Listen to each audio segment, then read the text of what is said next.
Russia, a country whose mere mention ignites strong opinions and memories amongst many people. You simply can't have a neutral, impartial opinion regarding this country and its ruling government, and you'll constantly feel pulled towards one direction or the other by opposing factions trying to pitch you to their absolute truth. And while public opinion regarding Russia tends to tip towards one side or the other in most countries, especially in Europe, in the case of a country like Bulgaria, the scale couldn't be more balanced. For centuries, Bulgaria has walked a delicate tightrope, constantly balancing its intrinsic cultural and historic ties to the Russian people with the ever-shifting sands of political alliances, strategic necessities, and the often competing interests of other regional and global powers, including their very own conflicting ambitions. To truly understand this enduring balancing act,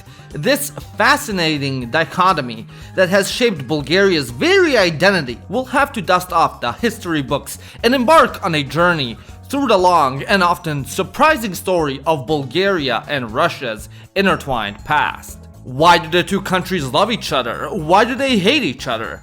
What is the unifying bond they share? How was it tested, and how did it endure the history-defining moments of the past centuries? I'm here to answer your questions, and then some, and paint a picture of two nations with a more complicated relationship than Taylor Swift's dating history. So, without further ado, let's begin. Our story begins in the 10th century at the apex of the Bulgarian Empire. One of the most powerful European states at the time, Bulgaria quickly became the dominant force on the continent, spreading its influence, literature, and culture throughout southern and eastern Europe. Its cultural expansion reached the Eastern Slavic communities via the Kievan Rus, who received the Christian Orthodox faith precisely from them and spread it throughout their realm like Ronald Reagan crack in the projects. The adoption of Christianity by the Rus was helped by the introduction of the Cyrillic script, an alphabet developed in Bulgaria by Christian missionaries Saint Cyril and Saint Methodius, which mixed Greek characters with unique Slavic sounds and, well, characters. The Bulgarian influence over the Kievan Rus was paramount in fleshing out the East Slavic and Russian identity and culture, effectively forming a fundamental link between the two nations. Russians refer to the spread of Slavic literature and Christian worship as the first and second South Slavic influences, representing the relations between them and the two iterations of the Bulgarian Empire. Sadly, these two Slavic communities were effectively isolated from each other for centuries. First, the Mongols came in and raided the Eastern European steppes, crushing the Kievan Rus and severing the ties between the two. Then, the emerging Ottoman state defeated and conquered Bulgaria and the entire Balkan peninsula, for that matter, putting the entire region on a tight leash and, like an abusive girlfriend, picking and choosing who they could be in contact with. Centuries later, the Russians, or Muscovites at the time, by eating a strict diet full of veggies in vodka form, of course, had managed to grow into a dominant continental force. Retaining their Orthodox Christian roots and reforming the Cyrillic alphabet, the later established Tsardom of Russia, by the way, the word Tsar also has Bulgarian roots, began their conquest of Eastern Europe and their eternal blood feud with the Turks, who stood against their plans to achieve Black Sea supremacy. With the Bulgarian people still under the Ottoman boot, it seemed like Russia's moment to repay their favor finally arrived. Just as Bulgarian culture and the Cyrillic alphabet profoundly influenced Russia, so too did Russia play a crucial role in securing Bulgaria's independence. Fueled by dreams of national identity and anti-Ottoman sentiment, Bulgarian radicals started revolting in 1876. The Turks, who by this point were playing whack-a-mole with Balkan revolts, didn't want to have none of that Bulgarian bullshit, and instead of simply crushing the revolt, they decided to brutally massacre entire villages of Bulgarians. Following the Ottomans' brutal and bloody retort, Russia decided 1 year later to step in as the self-proclaimed protector of Christendom, and declared war on the Ottoman Empire to save their Slavic brethren from getting the 19th century Gaza treatment. This Russo-Turkish War became the defining moment for Bulgarian independence, with Russian forces and assistance from other Balkaners like Serbs and Romanians helping the Bulgarian separatists fend off the Ottomans from their lands. After months of intense battles, including the epic siege of Pleven and the legendary battle on Shipka Pass, the Russians emerged victorious. The Treaty of San Stefano in 1878 initially envisioned a large, autonomous Bulgarian state, with access to the Black and Aegean Seas and marginally close territory to the Adriatic Sea as well. Cue the celebratory fireworks and tearful jubilations, right? Well, not exactly. The other great powers in Europe, particularly Austria-Hungary and Great Britain, got a bit twitchy about the prospect of a massive Russian-backed Slavic state in the Balkans, because God forbid we have something nice in this region for once. They weren't exactly thrilled with Russia becoming too influential in the region, as it would upset the ever so delicate balance of power. So, they convened the Congress of Berlin later in 1878, and like any good European summit, they redrew some lines on the map. The result? The initially proposed large Bulgaria was carved into several parts. A smaller autonomous Principality of Bulgaria was established, while other Bulgarian populated regions remained under Ottoman rule or were given to other Balkan states. This understandably left many Bulgarians feeling somewhat shortchanged and even a little disappointed or betrayed by their liberator. The newly established Principality of Bulgaria, while autonomous, wasn't entirely free from Russian influence. Russia saw Bulgaria as a key ally in the Balkans and wasn't shy about throwing its weight around. The first Prince of Bulgaria, Alexander of Battenberg, was even handpicked by the Russian Tsar. Initially, things were rosy, with plenty of gratitude and mutual backpatting. To honor Russia's helping hand in kicking out the Ottomans, as well as their Christian-Slavic bond, the Bulgarians built the St. Alexander Nevsky Orthodox Cathedral in Sofia, named after the titular Russian Orthodox saint. They had quite a lot of space to build this tall and majestic church after the Russians demolished hundreds of ex-Ottoman mosques in Sofia in a single night, following the city's liberation. However, as Bulgaria started to find its own feet and develop its own national interests, tensions with Russia began to simmer. Alexander, despite his initial Russian connections, increasingly sought to assert Bulgaria's independence, which didn't sit well with the Tsar back in St. Petersburg. What truly twisted the metaphorical knife in Bulgaria's metaphorical back was Russia's refusal to support them in their unification with the rest of Ottoman-controlled Bulgarian territories, or in their defensive war with the Serbs in 1885. Eventually, in a move that sounds straight out of a poorly written spy novel, Alexander was kidnapped by pro-Russian officers in 1886 and forced to abdicate. After a period of political turmoil, Bulgaria elected a new prince, Ferdinand I. Ferdinand was a shrewd operator with his own ambitions. While initially having to tread carefully around Russia, he gradually steered Bulgaria towards greater independence. He was more focused on unifying all Bulgarian populated territories, a goal that often clashed with the interests of other powers in the region, including Russia to some extent. So much so for that kidnapping plot. As the early 20th century dawned, the Balkans became a hotbed of competing nationalisms and great power rivalries. Bulgaria, driven by its desire for territorial expansion and unification, played a key role in the Balkan Wars of 1912 and 1913. In the First Balkan War, Bulgaria, alongside Serbia, Greece, and Montenegro, successfully drove the Ottomans out of their remaining European territories. However, just as Bulgaria was preparing to occupy Constantinople, Russia quickly intervened and opposed military action. After all, how could Bulgaria simply waltz in and steal Russia's ultimate imperial ambition just like that? Did they think that those, at the time, 12 Russo-Turkish wars were only for the love of the game? No. Constantinople was rightful Russian land, and they'd be damned if some Bulgarian got to it first. Hell, humiliated even. And so, the Balkaners were cucked in their greater territorial aspirations within the Ottoman Empire. the Serbs by the west while the Bulgarians by the Russians. The glory of the First Balkan War was short-lived, however, as the spoils of war led to the critically slandered sequel, where Bulgaria, feeling unfairly treated in the division of Macedonia, turned on its former allies. This period saw shifting alliances and a growing divergence of interests between Bulgaria and Russia.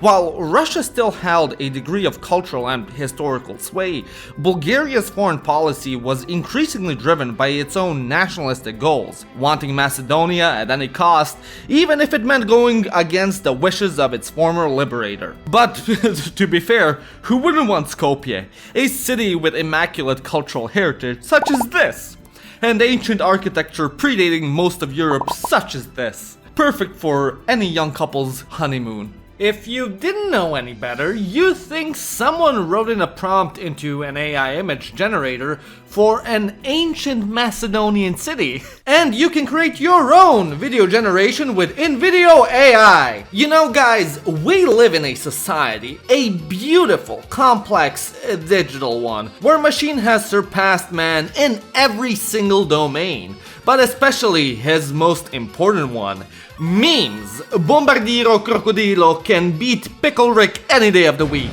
And don't even get me started on Tung Tung Tung Sahur. Absolute peak. But here's the thing, right? You too can achieve greatness like Italian pioneers in brain rot too by making your own AI videos with InVideo AI. Irrespective of your skill level, just write any prompt in, as ridiculous as it is, and in minutes you'll get a masterpiece. From there on, you can bring your video to perfection by editing it via simple text-based commands, like adding your own voice, translating into Romanian, changing the intro to start with a joke, or just straight out editing the actual footage. And if you want to make some more serious stuff too, InVideo AI will do all the heavy lifting, so you too can enter the Instagram Reels, YouTube, or TikTok market and make yourself cold hard passive income. So don't waste any time, click on my link in the description and try it for free! This will save you hundreds of dollars that you would otherwise spend on editing, animating, and other production costs. So again, go and click my link in the description.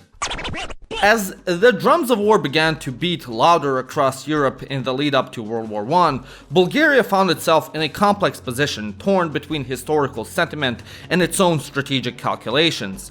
While allying with the Central Powers checked off most of Bulgaria's national desires and made the most sense considering the frozen relations with the Russian Empire, public sentiment also opposed going to war with their former liberators and Slavic brothers. Luckily, the Bulgarians found the perfect solution, which pleased all parties. Join the Central Powers, gangbang Serbia, flanked Romania, satisfy their territorial ambitions on both sides, and then simply clock out during Russia's occupation. Overall, a pretty solid performance with no hard feelings between Bulgarians and Russians. They were still perceived as diplomatic enemies, and Bulgaria eventually lost the World War and its former territorial gains. But hey, it could have been so much worse for them.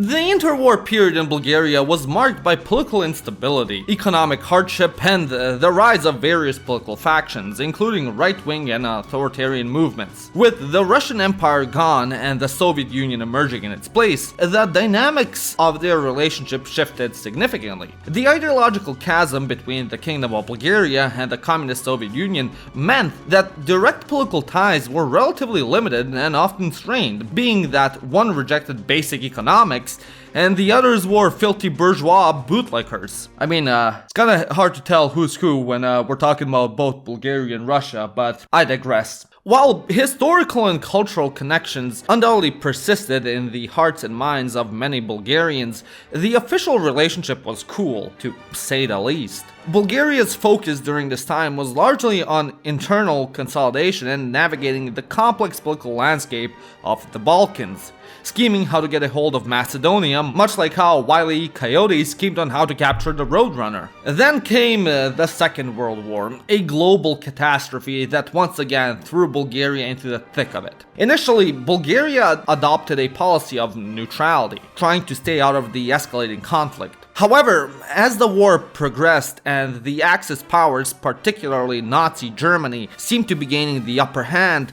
Bulgaria eventually joined the Axis in 1941. Several factors contributed to this decision, including Bulgaria's desire to regain territories lost after World War I, and a sense that the Western powers were unable or unwilling to effectively protect Bulgarian interests. Also, Germany had lined up a shit ton of troops on the Romanian and Bulgarian border, so, that too also played a role. Plus, let's be honest, aligning with the seemingly dominant force in Europe felt like the pragmatic choice at the time.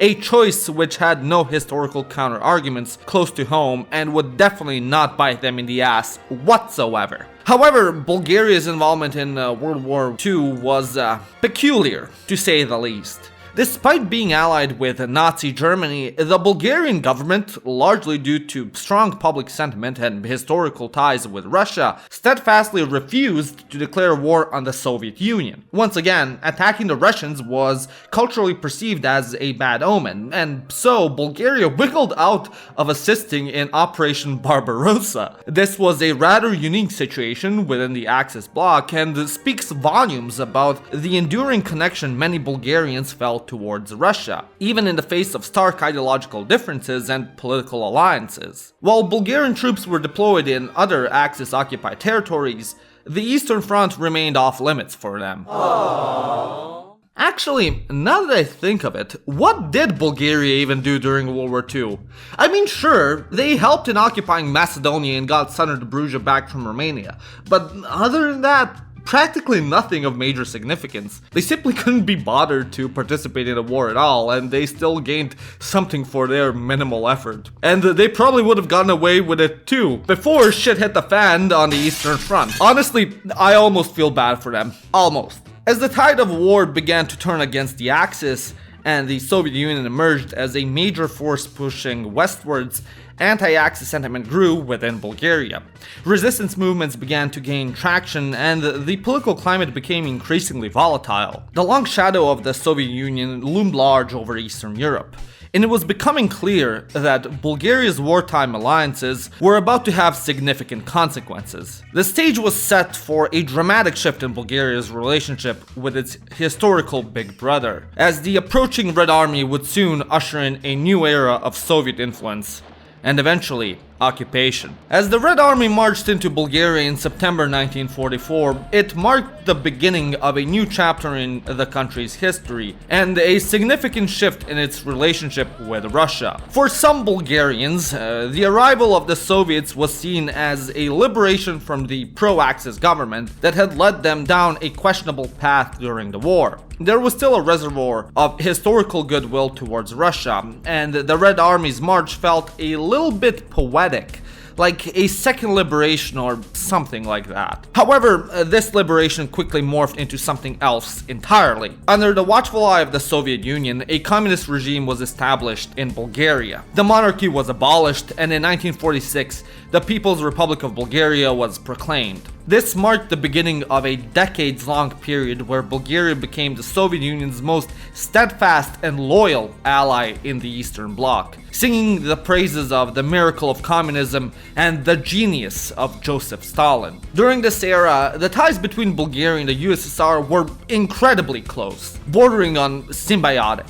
Politically, the Bulgarian Communist Party followed the Soviet line with remarkable consistency. Economically, Bulgaria was deeply integrated into the Soviet-led Comecon system. Culturally, Soviet influence was pervasive, with Russian language being widely taught and Soviet art, literature, and films enjoying immense popularity. Kinda going full circle, the Russian influence over Bulgarian society mirroring Bulgaria's cultural influence over Eastern Slavic communities in the 10th century. The level of Bulgarian loyalty to the Soviet socialist cause was so intense that the idea of closer integration, even joining the USSR as a Soviet republic in the Union, was likely discussed within the higher echelons of the Bulgarian Communist Party.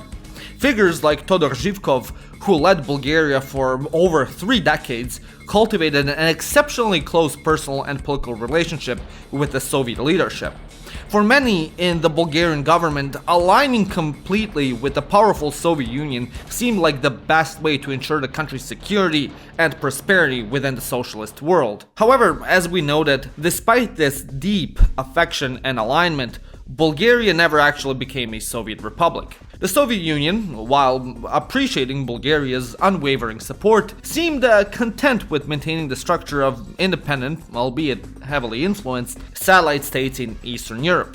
Perhaps they didn't want to set a precedent or deal with the potential complexities of formally incorporating another nation into the USSR.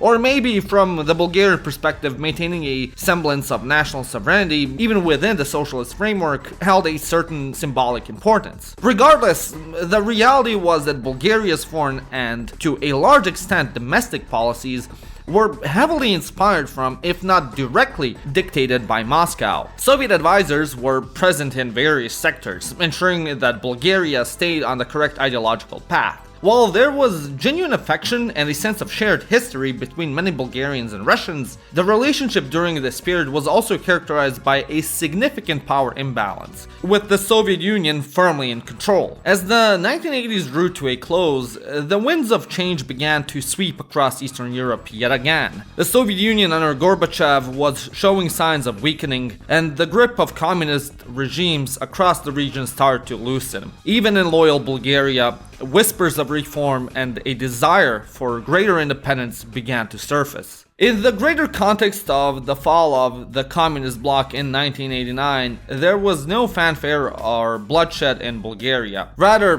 Todor Zhivkov, the country's dictator, resigned. The Communist Party gave up on their political monopoly and organized democratic elections. The Bulgarian political scene remained turbulent for over a decade after 1989. Unlike the swift rejection of socialism seen elsewhere, Bulgaria's transition was gradual, with the former Communist Party even regaining power at times. This messy political landscape saw Bulgaria cycle through a staggering 21 prime ministers since 1990, and relations with the Russian Federation also turning more unstable with each government shakeup. Despite this instability, the country eventually managed to join NATO and the EU in the early 2000s, and while still facing challenges like corruption, Bulgaria has seen gradual economic improvements and a rising living standard. Despite its military and economic integration into the Western framework, Bulgaria has maintained significant economic ties with Russia, particularly in the energy sector. Bulgaria has historically been heavily reliant on Russia for its